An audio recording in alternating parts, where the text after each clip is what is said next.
Boa noite a todos. Hoje a gente vai continuar com o nosso estudo, mediunidade prática, né?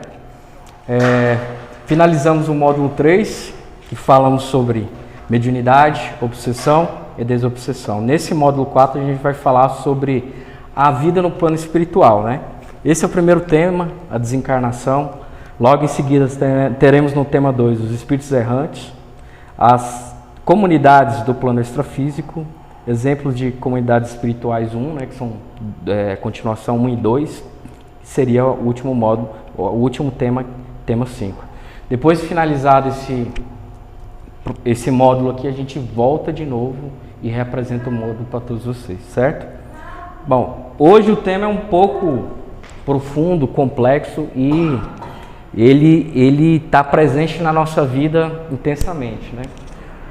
Vamos falar desencarnação, a gente não fala morte, né, como algo que termina, porque nós como seres espirituais entendemos que para além do corpo existe uma continuidade da existência, né? Então quando a gente fala desencarnação, uma outra palavra em contrapartida a desencarnar é reencarnar. O que seria a reencarnação? Sendo a desencarnação o desligamento, né, do espírito do corpo, e a encarnação, o ligamento do espírito com o corpo, né? Quando a gente fala nesse assunto de encarnação, garanto para todos nós somos espíritos encarnados. Mas por que eu não lembro da minha outra vida?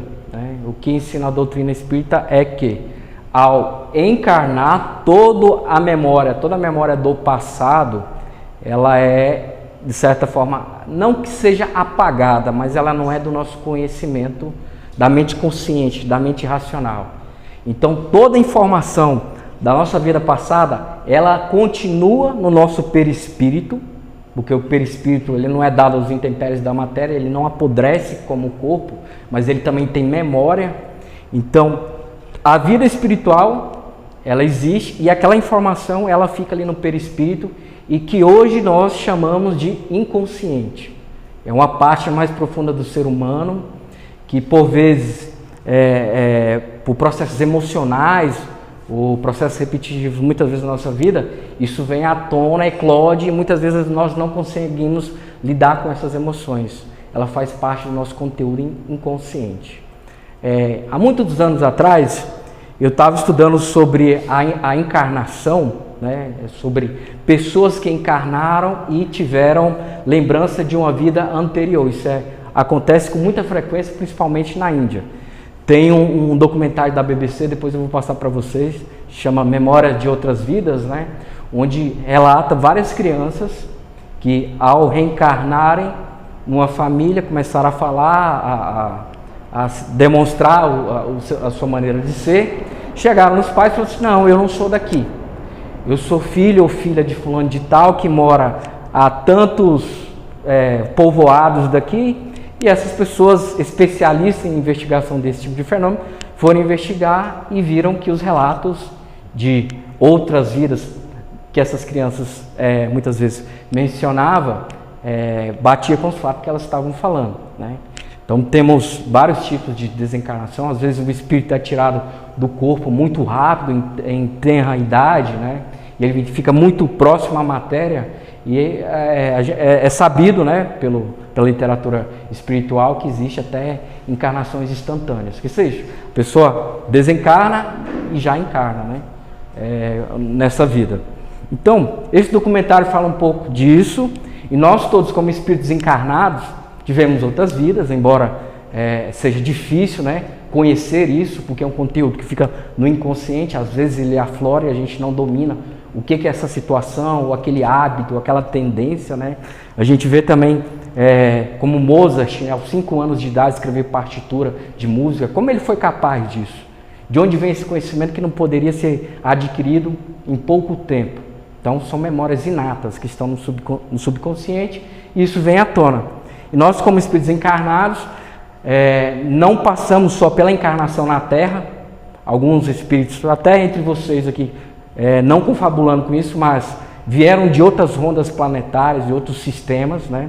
Até esses dias eu estava estudando um pouco mais sobre esse tema para apresentar para vocês, a história da humanidade que a gente conhece, que é contada na Bíblia, parece que o Gênesis, né, o Gênesis da Bíblia, é o começo de toda a humanidade. Ali conta a história que dois seres, né, Adão e Eva, foram formados do pó da terra, né, do barro, deram origem a Abel e Caim, um matou o outro, né, Caim matou Abel, e nesse momento ele foge. Ele foge para onde? Mais na frente vai dizer que ele foge para uma cidade chamada Nod. Ué, mas espera aí, não era só Adão, Eva, Caim e Abel? Como assim ele fugiu para uma cidade onde havia pessoas, havia todo um sistema consolidado? Logo a gente vê que a nossa interpretação do Antigo Evangelho, ela está um pouco errada, porque já existia outros seres além de Adão e Eva, de Caim e Abel aqui na Terra. E diz que quando Caim foge para Nod, ele se casa, ele tem, né, ele acaba tendo filhos e aí se perpetua a geração na Terra. Então, pensando dessa maneira, quando a gente olha o livro de Gênesis e pensa que ali está o start da humanidade, a gente se depara com essas informações que tiram um pouco do contexto do início de tudo. Por quê? Gênesis, na verdade, deveria ser o último livro da Bíblia. Ele deveria até então estar depois de Apocalipse, porque antes de Adão e Eva chegar na Terra, algo foi construído aqui nesse planeta em questão de rondas planetárias e raças que aqui chegaram. O livro de Gênesis chega a falar sobre os Nefilim. Vocês já ouviram falar desse termo? Nefilim, quando Moisés fala sobre os Nefilim, ele fala, quando os filhos de Deus, em hebraico Nefilim, que é diferente dos filhos da terra, viram que as filhas dos homens eram as mais formadas, tomaram para si como esposas e tiveram filhos a partir dessa união, né, entre o divino e o espiritual, e nasceram pessoas de renome na antiguidade. Então deu origem àquelas raças agigantadas, como fala de Golias, né, aquelas pessoas com uma capacidade, uma inteligência fora do comum, até os construtores, né, a gente pode dizer construtores de pirâmides, de obras monumentais pelo mundo, né? Então houve a ligação entre essas duas raças que impulsionou a humanidade. No livro Exilados de Capela fala que na ronda, quando fala Capela, é uma constelação do cocheiro, é um ponto no espaço onde houve uma evolução do planeta, que não só os seres humanos evoluem, mas o planeta evolui. E naquela evolução, aqueles seres que estavam naquele planeta não acompanharam a evolução do planeta e foram degradados a outro sistema solar. E aqui descem para a Terra para ajudar a evoluir a humanidade. E hoje nós temos essa miscigenação de raças. E é por isso que eu falei, Gênesis parece que foi ontem, quinta-feira. Porque na história da humanidade, Gênesis é muito à frente do que aconteceu lá atrás. Certo? Então, dando continuidade, eu falei um pouco sobre encarnação, agora a gente vai falar sobre a desencarnação. Dentro desse contexto, a desencarnação é a separação da alma do corpo, a separação da alma do corpo pela desencarnação, mecanismo da desencarnação, são esses dois tópicos que a gente vai trabalhar. O que é a desencarnação? A morte é uma simples mudança de estado, a destruição de uma forma frágil, que já não proporciona à vida as condições necessárias de seu funcionamento e a sua evolução, para além da campa, né? Abre-se uma nova fase de existência. O que é isso que está falando? Morre-se o corpo material, mas a consciência ela subsiste após a morte do corpo. Ah, mas como que se prova isso? Como que se prova que a consciência tem uma continuidade? Há muitos estudos científicos, além desse que eu mencionei sobre vidas passadas, né? Nós temos também dentro da medicina uma coisa chamada EQM, estado de quase morte. O que é isso? A pessoa está no finalzinho de fazer a passagem e de repente aquele fio não se rompe e ela volta de novo. Tem casos, nesse documentário vai falar que uma moça foi levada em coma para UTI, no leito do hospital, teve que passar por um procedimento cirúrgico demorado e ela demorou vários meses para se recuperar. Quando ela retornou do coma, ela relatou que viu todo o processo cirúrgico, inclusive deu o nome de todos os médicos que atenderam ela, inclusive ela se deslocou dentro do hospital em espírito, que ela estava em coma, não poderia nem andar. Ela foi a outras alas do hospital, relatou salas. Como é que isso acontece? Enfraquecidos os laços do perispírito, ocorre o desprendimento. Isso é chamado de projeção da consciência, projeção astral. E o Valdo Vieira, que foi um dissidente junto com Chico Xavier, criou um instituto que faz estudos em cima da conscienciologia. Essa conscienciologia, dos fundamentos é que a consciência pode subsistir à morte do corpo. Então, são projetores de consciência. É um estudo muito aprofundado. Então, nesse ponto de prova, há muitas provas, mas a ciência é incapaz de levar um teste desse no laboratório para realmente revelar o que se dá.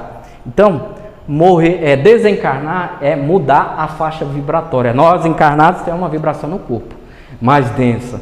Quando desencarnamos, isso se sutiliza. E aí se pergunta, desencarnou, vai para onde?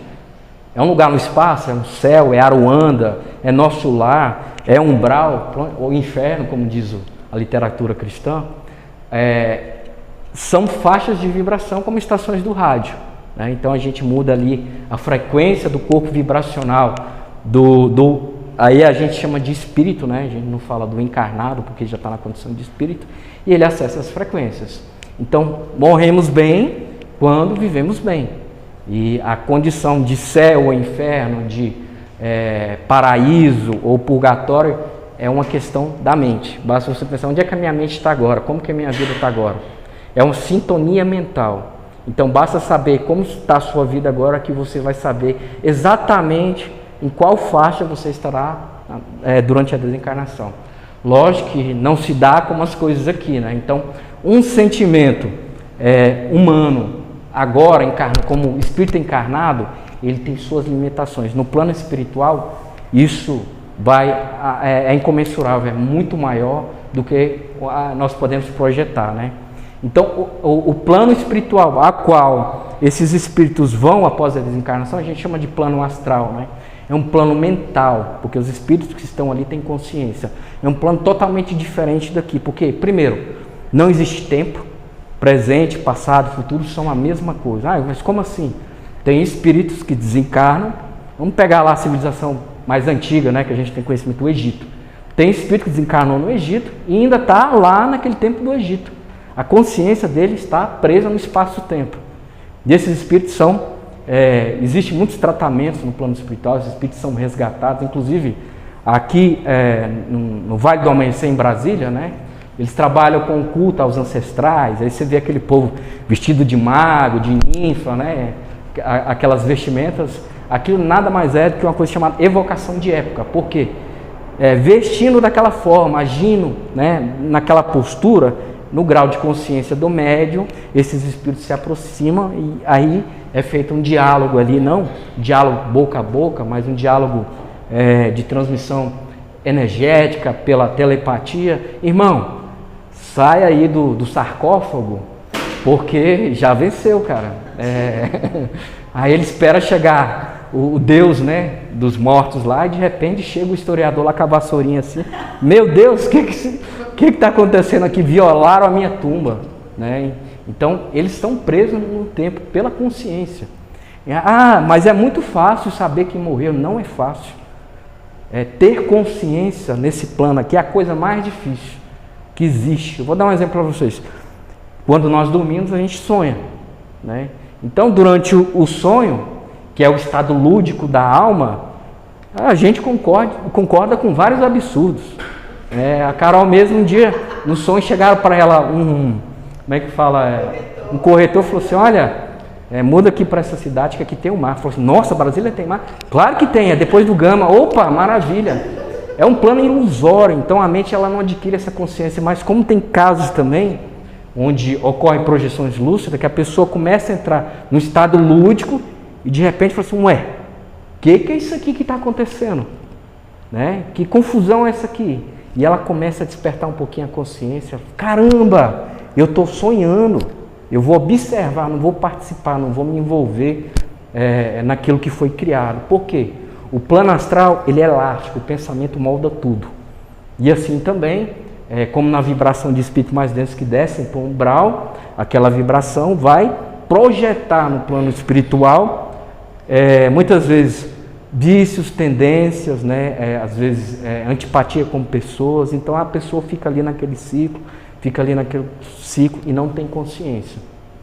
Então quando há desencarnação, esses pontos de tempo e espaço não existem, porque os espíritos se transportam pelo pensamento, e até às vezes a gente vê como isso acontece nos sonhos, porque dormir e sonhar é um prelúdio da desencarnação. E às vezes a gente está no sonho, está acontecendo aqui um negócio, de repente muda completamente o cenário, você entra em outra fase. Acho que já aconteceu com todo mundo, né? Estou aqui, eu vou para ali, como mudou tudo, né? Então, isso acontece devido à nossa consciência, né? O dia que você dormir e se ver fora do corpo e ter consciência que está fora do corpo, a alma está emancipada. Naquele momento a sua lucidez está mais alta. Então, essa percepção do plano ilusório, né, que uns chamam de Maia, né, o pessoal da TI chama Matrix, né? Então, nessas condições. Então, a separação da alma do corpo pela desencarnação. A observação comprova que, no instante da morte e desprendimento do perispírito, não se completa subitamente, que se opera gradualmente com uma lentidão muito variável, conforme os indivíduos. Tá, desencarnou uma pessoa, sobe direto ou desce direto para o plano espiritual? Não, é um processo de desligamento, é como se desconectasse vários cabos de um servidor, de um computador, enfim. Aquilo é feito aos poucos, né? Então o perispírito está o tempo todo, durante a nossa encarnação, está ligado a vários centros de forças do corpo. E ocorre esse desprendimento gradual até a completa separação do perispírito. E como é que é a sensação da desencarnação? Para uns é até rápido, né? Primeiro porque depende do grau de lucidez. Então, quando desencarnarmos, seria bom ler toda a codificação espírita para poder entender do que se passa. Porque a pior coisa é desencarnar sem conhecimento. Porque o espírito entra num grau de perturbação tão grande que ele não sabe o que ele está fazendo ali. Para ele é uma perturbação. Então, esse tempo e como ocorre essa operação, mas em 3 dias é a operação completa por conta da cremação? Nem sempre. Isso ocorre de acordo com o desapego da matéria que nós temos, do nosso conhecimento, do nosso estudo, da nossa tranquilidade. Então, em uns é bastante rápido, podendo-se dizer que o momento da morte é também o da libertação, que se verifica logo após. Em outros, sobretudo naqueles cuja vida foi toda material, o desprendimento é muito menos rápido, durante algumas vezes dias, semanas e até meses. O que não implica a existência no corpo da menor vitalidade, nem a possibilidade de retorno à vida. Ou seja, passou para o outro lado, não tem mais volta. No sentido de retornar àquele corpo. Todos nós temos um centro de força que é o principal elo de ligação com o perispírito. Vocês já ouviram falar do chakra do umbigo, já ouviram falar do cordão de prata, né? Tem até umas imagens na internet que a morte, quando aparece, ela tem uma foice assim, né? Porque não que vai cortar a cabeça, mas na literatura esotérica a morte com a foice representa justamente o corte desse fio magnético. Quando lá Salomão fala, antes que se rompa o fio de prata, que é o termo que é usado no Antigo Testamento, ele está falando desse fiozinho que é conectado aqui no nosso umbigo, que muitos projetores relatam ao sair do corpo, que vê esse cordãozinho e ele não é igual uma pipa, acabou a linha, ele não vai mais, não, ele se estende a quilômetros, milhares por espaço afim, por planetas, ele tem uma extensão muito longa. Então, dormiu, saiu do corpo, meu Deus, eu estou morto. Às vezes eu já tive experiências que, caracas, eu morri agora, como é que eu vou voltar? E às vezes eu olhava para trás, opa, estou vendo um fio laminoso aqui e não morri. Eu falei, será que algum espírito vai vir cortar isso aqui? Não, nenhum espírito vai cortar, porque todo mundo tem um prazo de validade. Esse prazo é respeitado até pelos espíritos de baixa ordem. Então não se preocupem. Alguns projetores veem esse fio, e esse fio ele vai até o corpo físico e ele faz o seguinte: o corpo espiritual está aqui. Alguém chega lá e te acorda.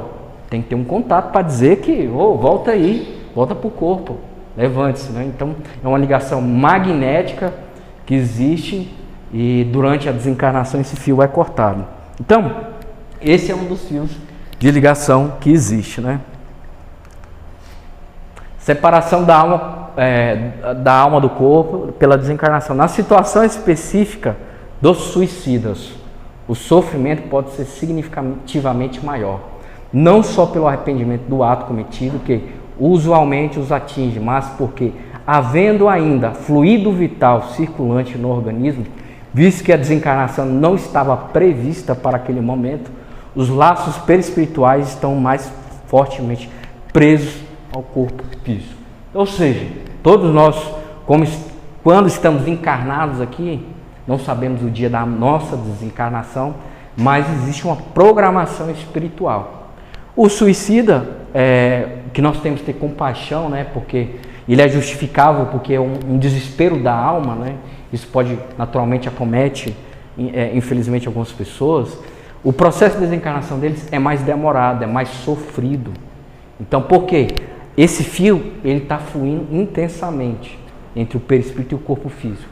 Quando ocorre a morte abrupta do corpo, a pessoa entra num estado de torpor, muitas vezes, de confusão e de sofrimento, porque aquela ligação com o corpo, ela tende a permanecer e às vezes acompanha até o apodrecimento do corpo. Eu já vi assim, já ouvi relatos também pela literatura que numa casa existia uma família, parece que uma moça tirou a vida ali, né, e foi enterrada no domingo. Quando foi terça-feira, na semana, começaram a sentir cheiro de podre dentro da casa, né? Cheiro de putrefação de matéria.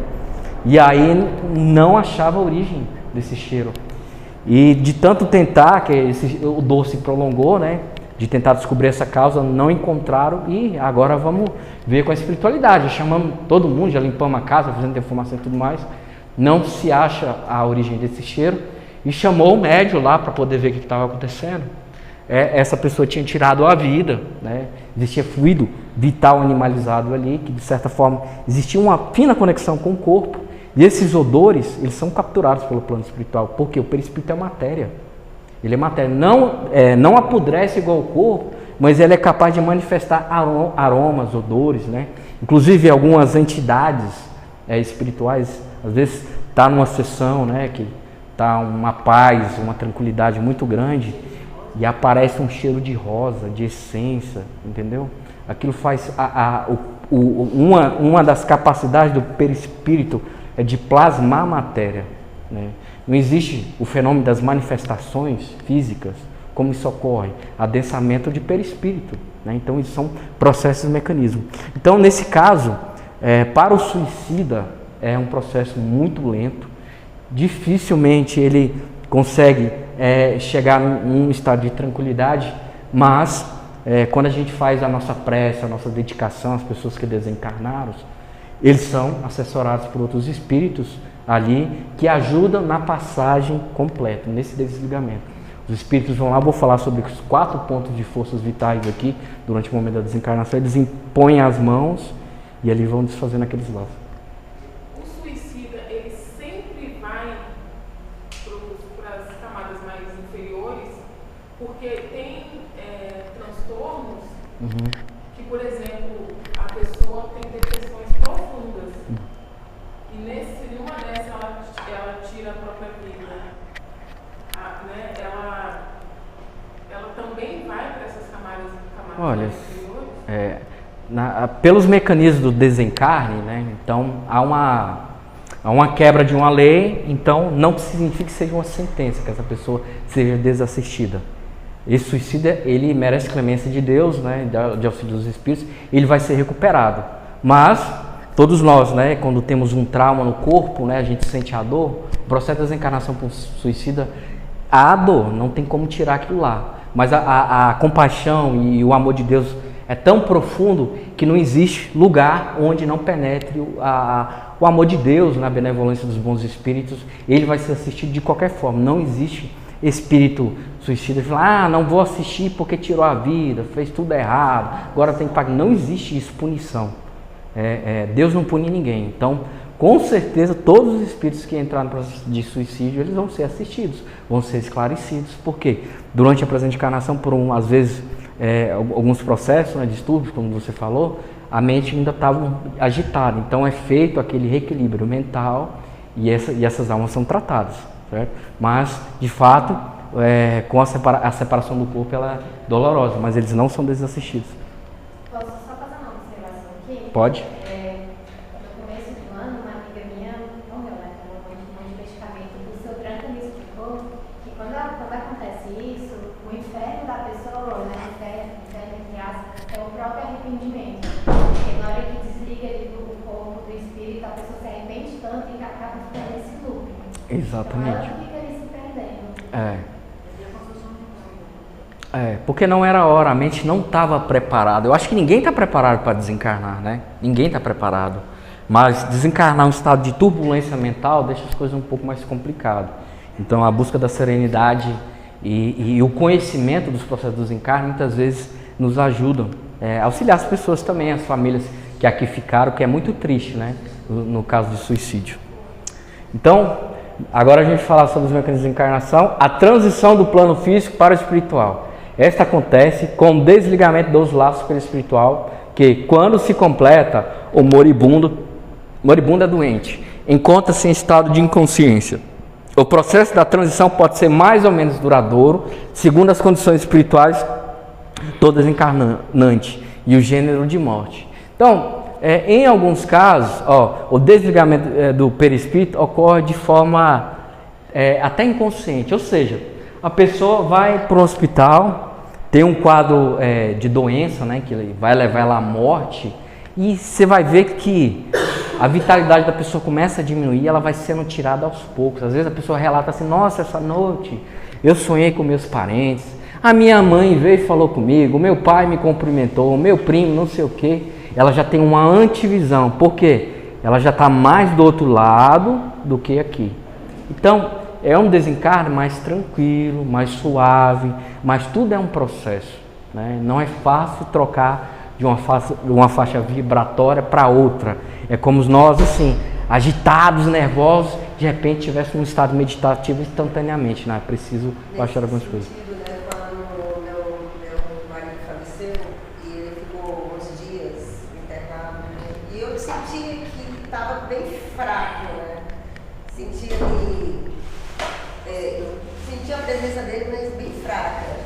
E no momento que ele desencarnou, eu estava do lado dele e eu estava sentada numa poltrona e a gente estava lá, estava eu e as irmãs dele, e eu, de repente, não senti mais. Que ele estava ali, né? Eu simplesmente parei de sentir a presença dele ali. Uhum. Foi muito nítido. Foi quando eu me levantei e falei para elas, vamos nos despedir, diga a Deus, porque ele não está mais aqui. Uhum. Quando elas despediram-se, os aparelhos desligaram. Tá. Muito forte. Então, assim, como tem pessoas que têm a desencarnação programada, tem gente que segura. É igual cheque vencido, entendeu? Sem fundo. Tem gente que segura, que não quer ir. Não quero largar essa matéria, não quero largar. Entra num estado de sofrimento tão grande, a pessoa tem medo da morte. E ela segura ali o máximo que ela puder, aquela desencarnação.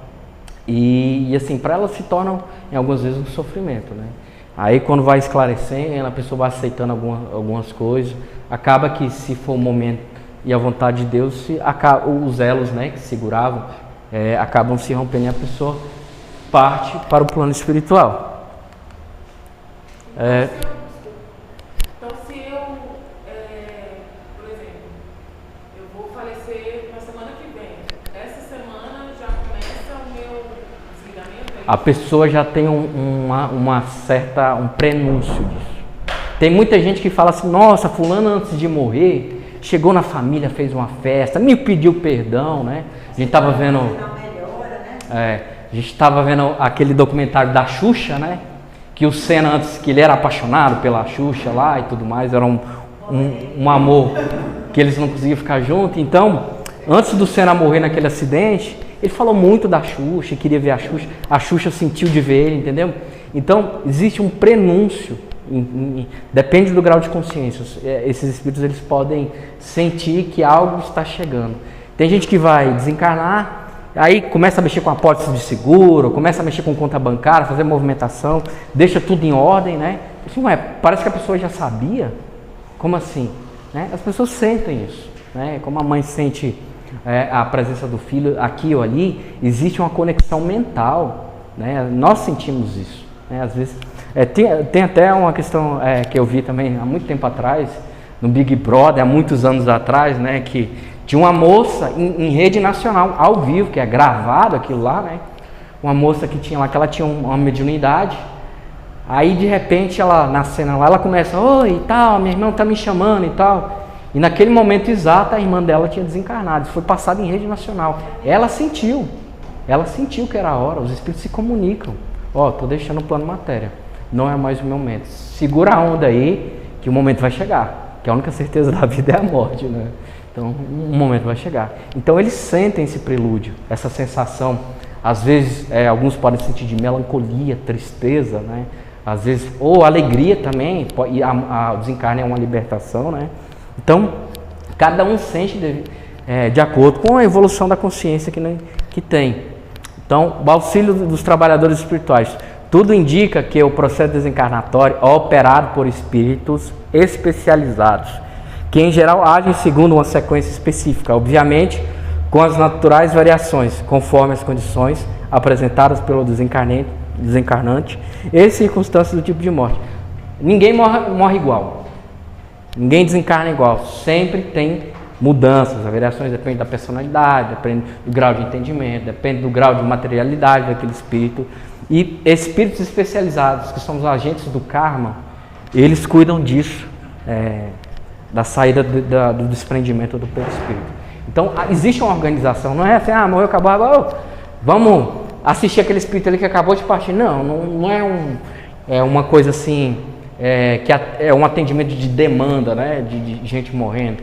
Segunda Guerra Mundial, Primeira Guerra Mundial, morreu tanta gente, os espíritos estavam preparados para receber, aqueles espíritos que estavam partindo, estavam preparados. Inclusive, antes disso tudo acontecer, já existia uma colônia preparada para receber esses espíritos. Então, o plano espiritual, ele é muito programado, ele é inteligente, ele é organizado, ele não tem o nível e o grau de desorganização que a gente tem aqui. Tudo é pensado, mas é pensado com amor e com a paciência tão profunda que se a gente conhecesse na totalidade, a gente, meu Deus do céu, tem gente que entra no estado assim, quase indo embora, né? Meu Deus, eu quero ir, não quero voltar não, porque aquela sensação de libertação é prazerosa, mas tudo tem o seu tempo. Caiu bem aqui. Então agora a gente vai falar dos 4 processos ou elos de ligação que todos nós temos, são centros de forças que na desencarnação eles são desligados.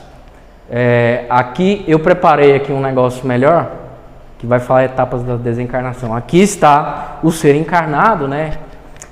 Se a gente olhar aqui, tem os órgãos, né? Tem as veias aqui, o sistema nervoso. Então é um ser humano completo, visto por dentro. Imagine que aqui também há o perispírito junto ao corpo material e essa pessoa está doente e chegou a hora dela bater as botas, né, como se diz. Qual é o primeiro ponto de desligamento? O primeiro ponto de desligamento, ele está mais ou menos aqui, umbigo, né? Aqui a conexão da vitalidade. Então, o primeiro ponto, tem gente que fala assim, a morte começa pelos pés, a pessoa... Você chega no pé da pessoa que está ali deitada, põe às vezes o pé está gelado, a circulação tá bem baixinha, né? Então, isso aqui é o que acontece, é o desligamento na altura do abdômen, centro vegetativo, sede das manifestações fisiológicas do encarnado, ocorre o resfriamento do corpo. O corpo vai se resfriando, aquela vitalidade já não é mais igual, então a fisiologia do corpo em geral é mudado e aí ela começa a ceder o primeiro fiozinho. Partindo desse primeiro fio, a gente vai para o segundo fio. A gente chama ação no centro emocional, sede das emoções. É porque o coração está aqui? Não, mas se você passa por um susto, ou se você tem medo, a primeira coisa que bate é aqui, né? A gente sente vibrar o coração, mas mesmo com o coração tranquilo, a gente sente alguma coisa aqui quando algo não vai bem. Então, existe um chakra, um centro de força aqui, que cuida do nosso emocional. Ele é situado no tórax, é a região das manifestações, dos desejos, dos sentimentos dos seres humanos. Surgem sentimentos de aflição, angústia, melancolia, conforme a evolução do desencarne e o entendimento do processo. Aí ocorre, nessa fase, a pulsação começa a ficar um pouco mais fraca. Isso aqui a gente está falando de um desencarne natural, que não foi algo abrupto, né? Não aconteceu nenhuma extravagância. A pessoa doente, que está ali no leito de cama, e começa a perder a vitalidade do corpo. Então, essa parte emocional, ela tende a se desligar aos poucos, né? Os fiozinhos são soltados aos poucos, e aí a gente passa para outro centro de força, que está lá no meio da cabeça, no cérebro, né? Que é a atuação na região do cérebro, centro mental, sede da percepção e transmissão dos impulsos e comandos do espírito. Não só de comandos do espírito, mas de comandos do perispírito também, que tem nessa região, como a região motora de tudo, né? Da vontade, da manifestação, do controle do corpo. Essa região onde as entidades acoplam no aparelho para se movimentarem, falarem, transmitir os pensamentos, as ideias do plano espiritual. Então, isso é chamado de fossa romboidal, né? Pela neurologia, né? Neurociência, enfim. Provoca efeitos imediatos na respiração, no sistema vasomotor, conduzindo a pessoa a um estado de coma ou de inconsciência. É aqui que as emoções já começam a ser rebuscadas. Então, quando a gente fala, eu coloquei ali, EQM, estado de quase morte. Então, as pessoas que estão quase passando para lá, do outro lado, elas relatam muitas vezes, nossa, quando eu estava em coma, eu vi um túnel, e nesse túnel eu vi várias pessoas, ou várias situações da minha vida que foram rememoradas. Parece que ocorre uma rebobinação ali do sistema mental daquela pessoa, da consciência. E ela vê tudo. Às vezes situação que passou despercebidas, às vezes situações de trauma, de alegria, né, de vontade, ela acompanha, é como que se passasse um filme. Muita gente relata que a imagem é como se ela estivesse assistindo um filme. Aí a pessoa está indo para cá, vai seguir a luz do túnel, né? Vendo aquelas coisas assim, que legal, vivi bem, agora eu vou para lá. Aí de repente, opa, fulano, a vozinha lá atrás, volta que ainda não é sua hora. A pessoa, não, mas aqui na luz está melhor. E a pessoa acaba voltando, né? E aí a gente chama de estado de quase morte, que ela quase foi. Então, e quando a situação, vamos dizer, um acidente que a pessoa morre instantaneamente, como que é? Você fala nesse desligamento aqui? Em todos. Né? Porque você falou, tem o primeiro, que é no chakra legal, depois naquilo emocional e por último no mental. A vitalidade se perde, alguns fios são rompidos instantaneamente, mas o último fio que eu vou falar que é o principal, esse é o último a sair. Então, a pessoa continua conectada ao corpo. Tem gente que fala assim, a pessoa morreu tão rápido, não deu nem tempo de despedir. Aí um tempo depois tem aquelas coisas de vista de espírito, né? Vai lá, a pessoa está lá filmando o velório e de repente aparece, tem uma manifestação espiritual que aparece a pessoa lá atrás. Isso tinha no Google, não sei se é fake, mas teve uma vez que o Google passou um vídeo de um espírito num casamento, vocês viram isso? Que coisa mais louca, assim, fizeram análise do vídeo, né, e viram que não tinha como alguém chegar lá e fazer alguma coisa. Mas esse relato dos espíritos acompanhando, né, porque a ligação com o corpo está muito próxima, ela não consegue ir para outra dimensão, trocar de faixa vibratória. Então ela acompanha o desencarne, né, não só na morte instantânea, mas se eles desejam acompanhar, né, no casamento. Às vezes nem sabe que tá morto, tá vendo aqui, meu Deus, eu tô sonhando aqui. Então esse último chakra fica ligado. Ele fica ligado e fica trocando fluidos com o corpo ainda. Fica trocando vitalidade ali com o perispírito. Então, por que a espiritualidade permite que isso aconteça? Vamos supor, você está com o computador ligado na tomada, é de computação que eu entendo. Está com o computador ligando na tomada e fazendo um download, certo? Está baixando aquele arquivo, está em 50%. O que acontece se você pegar aqui da tomada e desligar? Pum. O computador desliga tudo, o download para. Mas isso não acontece com o perispírito e o corpo humano. Por quê? aquele fio que você tirou da tomada, ele continua ligado ao perispírito. Entendeu? Então, toda aquela troca energética de vitalidade, ela ainda está ali. Se há uma ruptura instantânea, os espíritos entram no estado às vezes, de muita perturbação. Propriamente é mais para resguardar a sanidade desse espírito no plano espiritual. É igual água quente e água fria. A água está pelando, vou pisar na água fria. Nossa, aquela troca simultânea, ela pode trazer desordens e choques no perispírito. Então o processo ele é desligado aos poucos. Aí ela vai ficar, no caso então, ela vai ficar achando que está viva ainda, ligada ao corpo, e aos poucos que ela vai sendo orientada. Vai sendo orientada. Pela espiritualidade, até ela se tocar dessa situação. Até ela se tocar da situação. Hã? E tem muito espírito, né, em sessão kardecista de mesa branca, que fica falando, quem são vocês que estão aqui na minha casa? Eu não estou morto, porque eu chamo todos e todos não me escutam. Eu estou aqui. Ontem eu fiz tal atividade, ontem eu fiz essa atividade, então aquele espírito não teve o grau de consciência, ficou preso no tempo e espaço, e às vezes ele desencarnou há 1900 e bolinha atrás e está achando que está no tempo dele, e a humanidade já está muito evoluída. Né? Não pode matar ele de uma vez também, né? Não pode.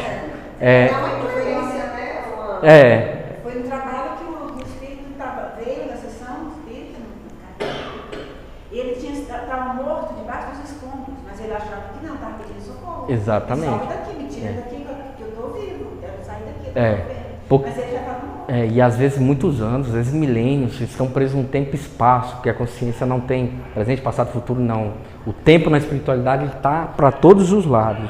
Eu acho que essa crise quis dizer porque a espiritualidade permite, entendeu? Esse looping, foi isso que você quis dizer? Permite o looping? Porque a espiritualidade permite esse sofrimento do espírito, entendeu? Eu acho que foi isso que ela quis dizer. Porque o resgate ele já não é feito, porque já não é explicado para a pessoa porque ela morreu, entendeu? É até tentado, é insistido pelo plano espiritual, né, que a pessoa compreenda isso. Mas é igual assim, vamos pegar um exemplo assim, estridente, mas a mãe orientando uma criança de 3 anos, não faz isso, ou faça isso, ou faça aquilo, né? Mentalmente a criança está incapacitada de entender do que está acontecendo. Então, até criar a lucidez de entender que aquilo é o desencarne, tem algumas coisas que parte do próprio perispírito dela, por vontade dela de se soltar, demora um pouco. Tem pessoa que desencarna e não quer sair daqui. O que vocês acham aqueles efeitos de poltergeist, de casa mal assombrada, que às vezes, tem gente que morre uma pessoa ali, a casa fica vazia, é vendida, de repente começa a aparecer esse fenômeno de poltergeist. Janela batendo, coisa sendo atirada para todo quanto é lado, a gente tem relato disso, né? Por quê? O espírito que está ali acha que quem entrou naquela casa, ele está preso no tempo e espaço, ele acha que a casa ainda é dele, ele acha que são invasores, como todos nós, né, acharíamos que aquilo é invasão. Tanto se eu disser assim, vocês não estão aqui agora, só que vocês estão percebendo o calor, o frio, né, vocês estão percebendo que vocês se deslocaram, mas a percepção espiritual de tempo e espaço é individual de cada espírito. Então, conforme ele vai recobrando essa lucidez, ele vai entendendo que algo não está mais como era. O que é que está errado aqui? Vamos olhar, por que eu estou vendo essa pessoa aqui? Onde é que eu estou? Ele vai... E evolução. Não tem como você ensinar um espírito que está nesse grau de consciência de uma coisa maior do que a mente pode suportar. Não tem como. Você partiu e tal... Tem gente que vai entrar e diz, como assim eu morri? Eu tinha uma faculdade para fazer, eu tinha um financiamento e tudo mais, né, para pagar, algo do tipo. Então depende muito da consciência. E muitas vezes também os espíritos que desencarnam, eles não conseguem ver quem está tentando ajudar eles. Eles não conseguem ver. Os nossos mentores não escutam. Então tem que ter paciência, esperar a pessoa... Dá um passo para trás, olhar para cima. Exatamente, por isso que existe assistência extrafísica. O que é isso? São pessoas que já dominam um certo grau de emancipação da alma, que participam com espíritos do plano astral para ajudar essas pessoas que estão padecendo do outro lado. É lógico que Isso é um processo longo, né? Tem pessoas que dominam. A conscienciologia que o Valdo, o Instituto de Conscienciologia que o Valdo criou, ele trabalha com a assistência extrafísica desse tipo de espírito que estão em grau de perturbação. Tem gente que nem sabe que faz projeção quando dorme, né? Tem gente que não sabe. Antes de dormir, todo mundo na oração pode falar que se dispõe a serviço da espiritualidade para ser usado no que for preciso. Com o benefício, né? Do próximo, com o benefício geral. Então, continuando, o último desenlace está aqui na região posterior da cabeça, né? Aqui é o laço principal. Esse é o último a se romper, é o mais forte. E esse desatamento do princípio desatamento do principal laço que mantém firmemente unidos o perispírito ao corpo. Conclui-se a desencarnação. Esse é o último laço a soltar, né? Lógico que os estudiosos, né, que escreveram sobre os processos de desencarnação existe uma área da ciência espiritual que estuda isso, né? Pega relato de pessoas, analisa literatura, faz alguns testes e eles descrevem o processo. Mas a gente sabe que não é só 4, tem muito mais, né? Então esses 4, de forma didática, foram tragos aqui nesse estudo para dizer que é um processo. Viver é um processo, como nós evoluímos, né? Nasce a criança, chega a adolescência, a maturidade, a fase adulta. A mesma coisa existe no plano espiritual. Tudo é um processo de maturidade.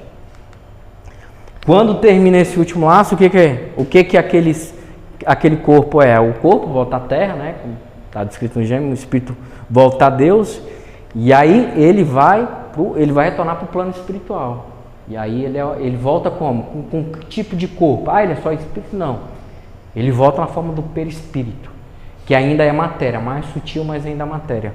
Então ele vai guardar muitas vezes a consciência da última encarnação. Não, se ele for aparecer ou se manifestar, ele vai ter exatamente a forma que ele teve na última vida. Lógico que tem espíritos que plasmam, né? Que conseguem plasmar uma aparência diferente, já estão num grau diferente. Eles conseguem, de certa forma, mudar um pouco isso aqui. E é assim que a gente ocorre o processo da desencarnação, certo? Na próxima aula, a gente vai falar sobre os espíritos errantes, né, que vai ser o tema 2. E aqui a gente conclui esse tema. Alguém tem alguma pergunta, algo a acrescentar? Duas coisas para falar. A primeira, aconteceu ontem, eu tenho um amigo que trabalha em UTI. UTI? UTI pediátrica de criança. Ele pegou um caso ontem de uma criança que estava com morte encefálica. E só que o coração continuou batendo, né? Ele teve que explicar para a família que não tinha volta, que era melhor desligar os aparelhos e tudo, foi difícil. E aí eu lembrei de um livro do André Luiz, é uma das sequências do Nosso Lar, né? Que eu não lembro qual. Eles mostram esse processo da desencarnação do outro lado. E eles mostram o rompimento tanto do umbigo, do coração, da cabeça e do outro, que eu esqueci o nome. E eu acho que, eu não me lembro direito, posso estar falando besteira, mas o do umbigo, do coração, eles são reversíveis quando você corta. O da cabeça não. Então eu acho que linka um pouco com isso. A morte encefálica não tem volta, né? Agora, as outras, por exemplo, a pessoa se afoga, o coração para de bater. Tem como reverter isso, né? Fazendo uma massagem cardíaca. Que triste. Então, eu vou passar algumas coisas aqui. Tem esse documentário, né, da BBC, tem no YouTube, acho que ele é curtinho, 40 minutos. Lembranças de vidas passadas, é só colocar Lembranças de Vidas Passadas, depois eu posso até mandar. Tem um livro também chamado Exilados de Capela, muito bom, que fala sobre a encarnação de vários espíritos aqui no planeta Terra. Tem um livro da Teosofia de Cosmogênese de Helena Blavatsky, que fala sobre as rondas planetárias e a evolução das raças, e o Sistema Solar de Arthur Power, onde ele fala um pouco sobre a ronda, como se fosse o processo de evolução e cada ciclo de encarnação de espíritos. Só para quem desejar aprofundar, e aí a gente finaliza a nossa aula. Alguém tem mais alguma pergunta? Não?